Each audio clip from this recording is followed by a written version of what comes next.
This story is an example of true sportsmanship. This week on KSL Plus. If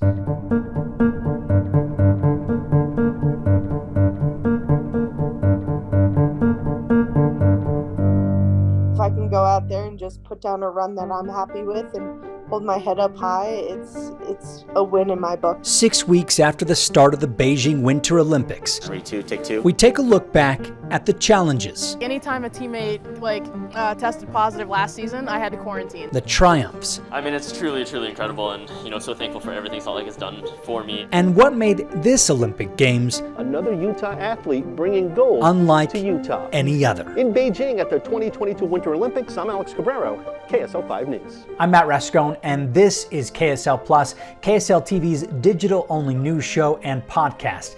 And this week, I talked to my colleagues, reporter Alex Cabrero and photojournalist Jay Hancock, about their experience in Beijing covering the Games.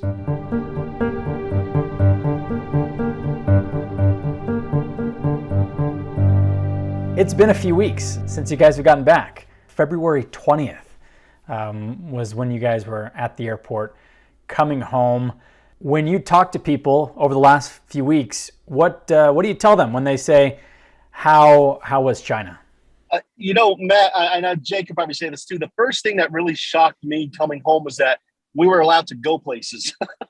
We were so locked down over there, and we couldn't go to a restaurant. We couldn't go to a mall. We couldn't even really go, anywhere in public. So to be able to get out and go to a McDonald's, go to a gas station, just go buy popcorn or to a grocery store, to me it was shocking that, I can do this again. You get so used to how life is over there, because we were there for a month, that it becomes the norm. I got to catch the bus at this time. This is what time NBC has food available for us. Speed skating is at 7 o'clock at night. You just become used to this routine that's pretty structured, and then you come home and you have the freedom to do kind of whatever you want. That was kind of shocking, and yeah, it's good to be home. I mean, I think he's 100% right. I think we were so locked down that it was interesting to get home and all of a sudden have that freedom, especially after a month. To be able to just I think the first thing I did when I was driving home out from the airport was oh yeah, I can go hit up McDonald's, or I can go hit up a restaurant on the way home. This is kind of nice. I'm not just on a shuttle straight to where we're going to sleep for the night, So you guys are on your way there toward the end of January. Maybe let's just start with, when we talk about your experience, the COVID part of it, because that seemed to be such a huge part of your experience there. And we should note, of course, cases are way down right now, but in the days, the weeks, the months leading up to the Games, I mean, the Omicron variant was just spreading like crazy in a lot of places around the world, and everyone was just sort of converging. You had all these athletes that were converging on Beijing, and so they had this zero COVID policy, it seemed like. Talk about that. The biggest fear maybe wasn't testing that you were going to be sick. The biggest fear was testing positive, Matt. And that was a real concern throughout the Olympics. And what we heard is that Americans who were heading over there, we were negative beforehand. We had to go into our mini quarantine beforehand. We had to test negative several times before we even left on the airplane to go to Beijing. Once we got there, it was another round of testing, and we got tested every morning. But we were hearing a lot of Americans were testing positive when they landed, and they were negative beforehand. And we heard it could be because they do the throat swab over there, not the nasal swab. And maybe the throat swab is a little more sensitive. Also, their threshold for what considers positive is a lot higher or lower, depending on your point of view, than what it is in the United States. So the fear is that you would test positive. And then if you test positive, because of that zero COVID policy, as you mentioned, Matt, you got put into an isolation center. Basically, it's another hotel. It's not as nice as the hotel we were staying in like normal. But you were locked away in an isolation center in your room, no going outside, for a long time until you could test negative, if you even had the opportunity to test negative. Some of our NBC colleagues, when they would test positive, they were there 10, 11, 12 days. And then eventually they had to get released, but they were releasing right back to the airport or right back to the airplane. So that was the biggest concern, is testing positive, because that meant we couldn't do our job. We were locked away in this room for who knows how long. the part that I'll add that I think was most striking with everything to just add to Alex was saying is that when we got off the plane, it wasn't like, oh, hey, we're in China. It was unreal. Like the amount of quarantine control that they had the airport pretty much closed off, or at least a section of the airport as far as we know. We walked into guys wearing full hazmat suits with pretty much lines kind of drawn on the floor and signs saying quarantine center this way. And, you know, they were like little happy signs, but it's eerie. It's kind of like a weird sensation of almost like apocalyptic in a way, because it's all sterilized, everything. The whole airport, we, I think, arrived at like maybe 1 or 2 in the morning. And the only people to greet us were the customs agents, basically in full hazmat gear, rushing us out of the airport through customs as fast as they can. It was a little nerve-wracking because if you tested positive, that was it. You didn't know what was going to happen to you. You just knew something was going to happen. You guys are going over to Beijing to capture the stories, especially of those people who have connections to Utah, which was a bunch of the team, whether they were from or visited or trained in Utah. How did it actually impact that work of trying to bring Utahns these stories, these awesome, incredible stories of people making it to the Olympics? I think the biggest impact with those athletes is that oftentimes, say Matt, you were a speed skater and you were in the speed skating competition. Normally in an Olympics, we go to a place called a mix zone. It's an interview area to interview the athletes afterwards. That you had to apply for it this time, and you could be denied under the guise of COVID. So sometimes, often, we were denied to be able to go to where our Utah athletes were competing. You have to negotiate and work your way to try to get in there and such. But that was probably the biggest thing, is that you couldn't just go to where our athletes were competing to interview them. You had to apply to do it. That made it a little difficult because we couldn't get to as many Utah athletes as we wanted to. We went to a lot, don't get me wrong, but we'd like to cover as many as possible. So that made it difficult. And also in past Olympics, we could go to the athletes' village and we can meet with an athlete at where they're staying and do a little walk and talk or walk down the streets of the city and do a fun story like that. I remember for the Rio Olympics, marathoner Jared Ward from Provo, Utah County area, we met him at the athletes' village. We interviewed him. We walked with him. We had fun. We showed that, and that's something we just could not do at these Olympics in Beijing. We couldn't go anywhere but where they were competing. Jay, this was your first Olympics. What was that like? Just so structured, not what we're used to out in the field, when we're covering stories here in Utah. It was interesting. Actually, Alex told me multiple times, and I can kind of, I don't want to say I think I could see what he's talking about. He told me multiple times that this isn't covering the Olympics. This is something completely different. And after going through it, and now that we're kind of past it, I can kind of get what he's talking about. I mean, I probably got a little bit of a taste of what other crews have done for Olympics, but with what we did, we didn't cover really Olympics. We basically ran a marathon of trying to stay COVID negative on top of all the different security measures that they had there. Like for instance, one of the days we were going, I and maybe Alex can correct me, but we were 20 minutes late just because they detained our driver because he'd forgotten some sort of credential. And so all of a sudden we're sitting in the back of the car with a whole bunch of police officers that are like tapping on the glass and like looking at our credentials, and no one knows what's going on, to finally the driver coming back all sweaty and nervous and like, I'm so sorry, I didn't have my credentials, so I got detained for a few minutes. And lots of yelling, and then literally pulls forward 20 feet and lets us out of the car. That 20 feet difference was the difference between us getting in the venue or waiting outside for 20 to 30 minutes. And then of course we're rushing in, and it was all because of COVID. It was because they're so rigidly structured on how they're treating it. Matt, to add to that too, talking about the Olympics experience, the area around where we did a lot of our reporting, they had set up everything as if they were hosting a full Olympics. We're talking tents, party areas, vendors, everything was set up, but empty. It looked like an Olympics from the outside, but it was not. Jay's right. It just wasn't a normal Olympics. And And it's unfortunate because that's what the Olympics are, Matt. They're supposed to be a coming together of the world and a celebration. I was fortunate enough. My first Olympics was the Beijing in 2008 for the Summer Games. And that was awesome. We were allowed out in the public. We went to Forbidden City. We went to the Beijing Zoo to see the panda bears. We went to the Great Wall of China. We did all these wonderful cultural stories that shows a country and shows a city. And this was not that. This was it. We were just covering our athletes, and that's it. There was no allowed to really show the culture. Could you see or get a sense from the athletes how it was impacting their experience, especially those who had, well, there for the first time, or they've been there before, but this was just different? They're pretty focused anyway, especially during an Olympics. They are laser focused on their events, and maybe they wouldn't go out a lot anyway before their events, but after their events, when they're done, yeah, they would like to go out and meet athletes from other countries and do their thing.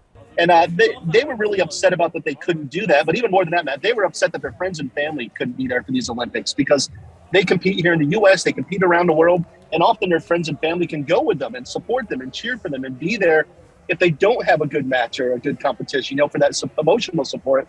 And they didn't have that this time.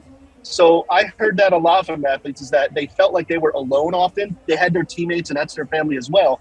But just, friends and family not having that definitely impacted them. It was more, not just physical, it was a big mental game as well. I thought what was interesting, and after the first couple of venues that we attended, it was kind of exciting because they would come around the corner, and Matt, it's full of foreign journalists. Nathan, how's it going, man? Good, how are you? You did it.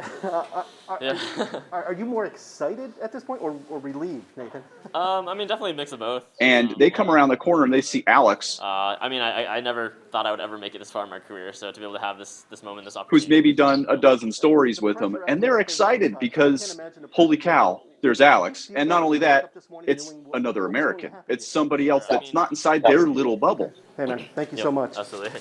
Congratulations, man. Thank you. And it's funny when we would run into people that weren't inside our little work area that were American. It was like, hey, how's it going? We're best friends now, because you're in this little bubble covering the Olympics. And to meet somebody that's from the outside that you're not, what's your experience like? And you're basically, it's almost like old friends catching up for those few minutes that you have before they're whisked away or before you have to move for somebody else at these little mix zones.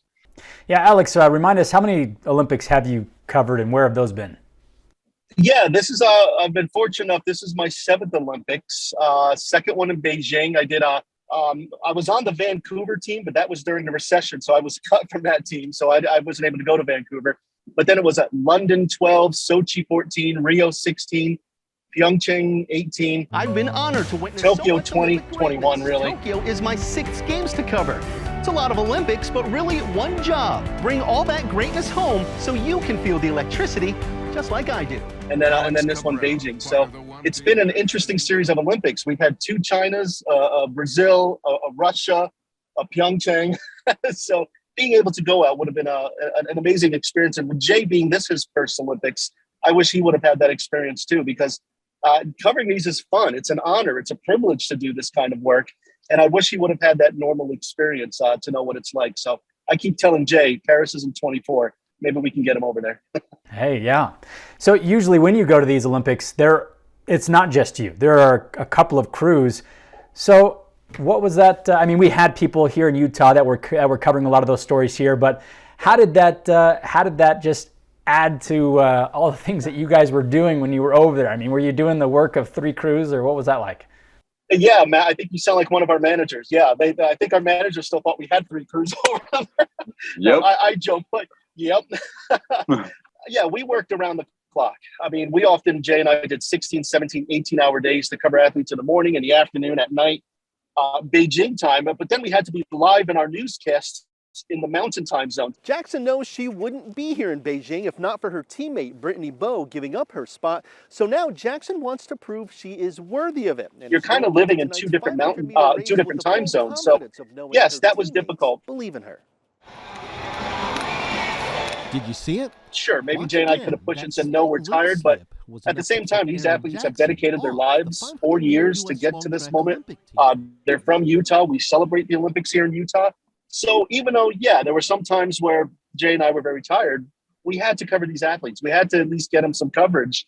because they deserve it. But looking back now, it's like, you remember you were tired, right, Jay? But it's also fun because when we covered Erin Jackson when she won the gold medal in the women's 500-meter speed skating event, that was awesome to be there for that. And Jay's right. When she came around the corner, and I've covered her for a few years now, and she saw me, she had the biggest smile. How's it going? Good.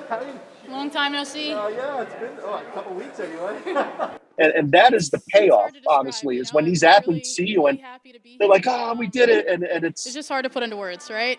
I wouldn't have seen it coming, not too long ago. I don't know how to put it into words. That truly is the payoff when they do well and you're there covering them. And personally, for me, that's such a rewarding moment as well. So it was hard to tell with one pair to go. It's like you never know what's going to happen. Yeah, it's long. Yes, really awesome with only one crew there this time, there was a lot more work to do. But so it feels great. Salt Lake City is so proud of you right now. Everything Brittany did for you, everything you did.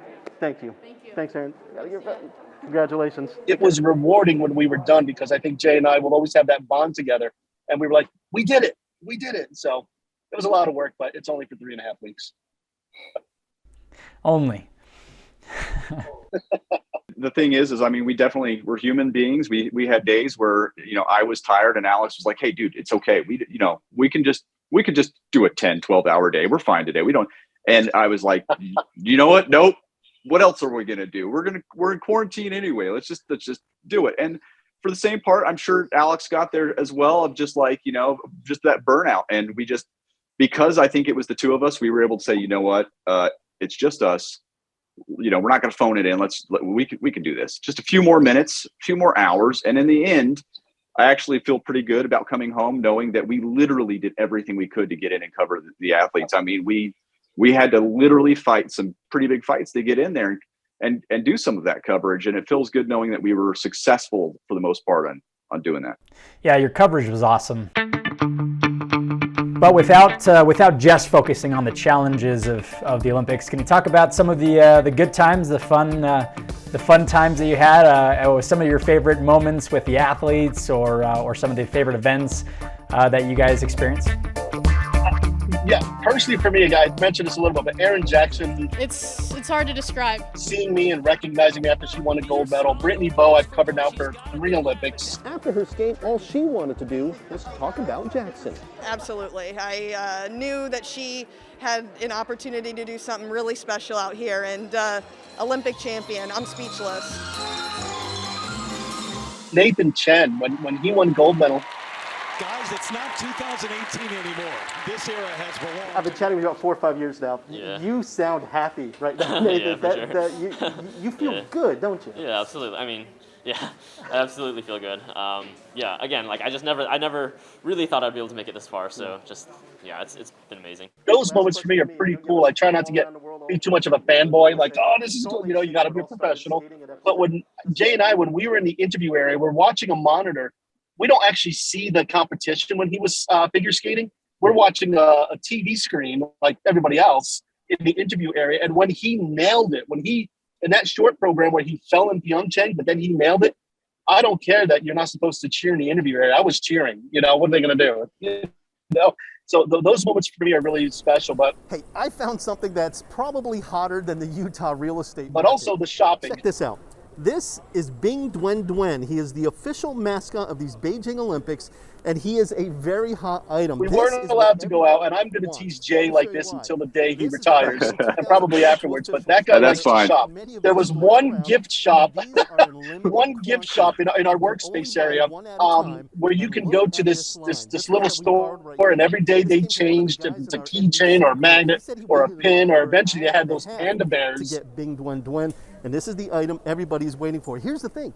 They don't know how long it's going to be in stock for, and every single day, they only put a few of these out. That everybody loved, that people were waiting in line for 4 hours.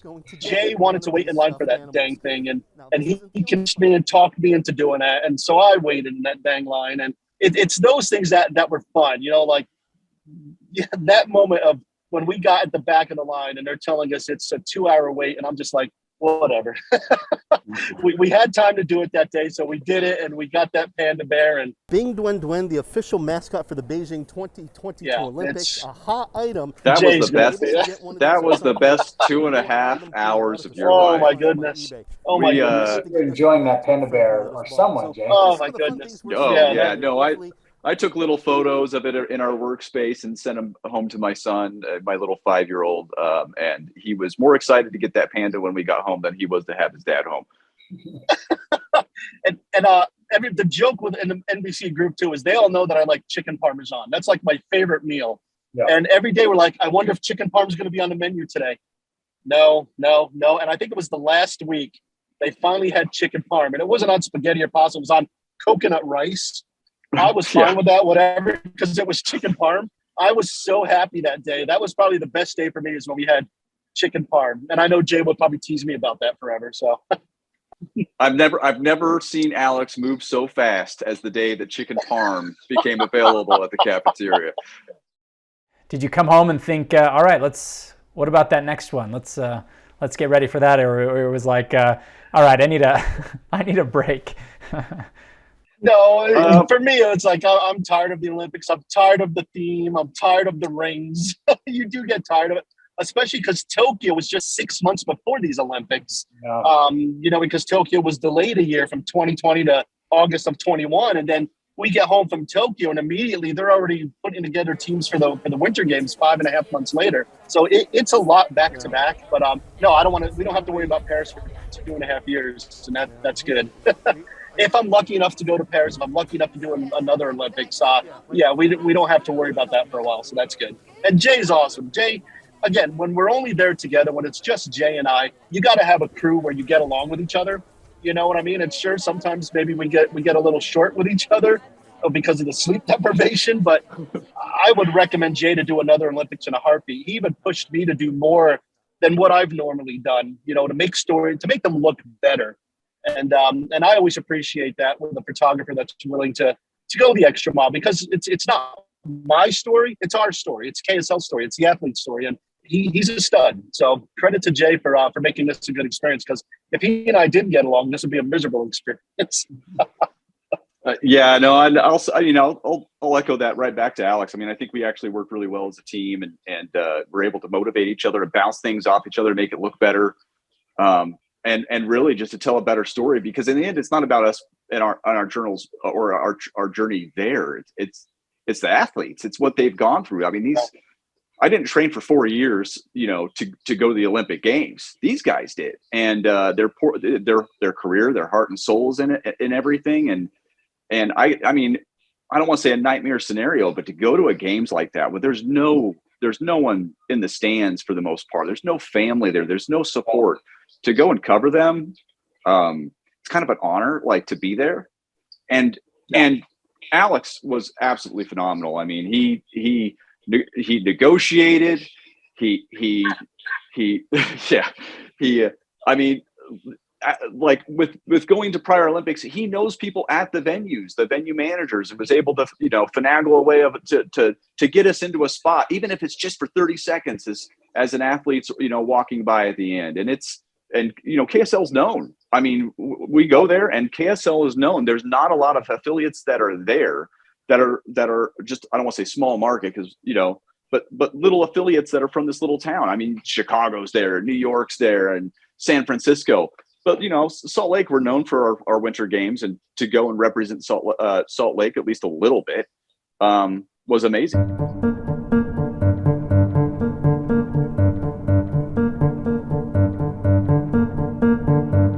I want to add one thing, though. Can I add one thing? Yeah.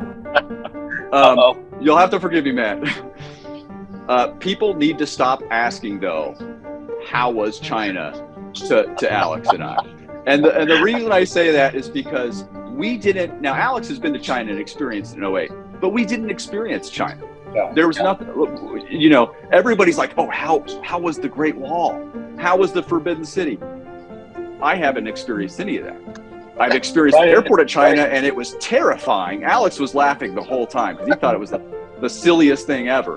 But if I could add one thing to all of this, it's like I would go back and sure, visit China, but not like this, not now. We definitely did not visit China.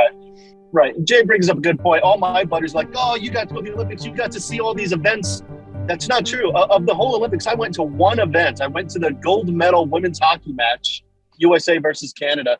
That is the only event that I actually got to watch. That was one of those things where I was approved, but I think Jay was denied the gold medal match. Yeah. So I don't think Jay actually went to any events where he was just watching it. So all of our buddies back here that think, oh, the Olympics, you just got to go watch. No, that's not the case at all. So it's still fun now. Yep. In Beijing, one more time for the 2022 Winter Olympics, I'm Alex Cabrero, KSL-5 News. Yay! Give me a hug. Give me a hug. We did it. It's too cold. That does it for us this week here on KSL Plus. I'm Matt Rascone. We'll see you again next week.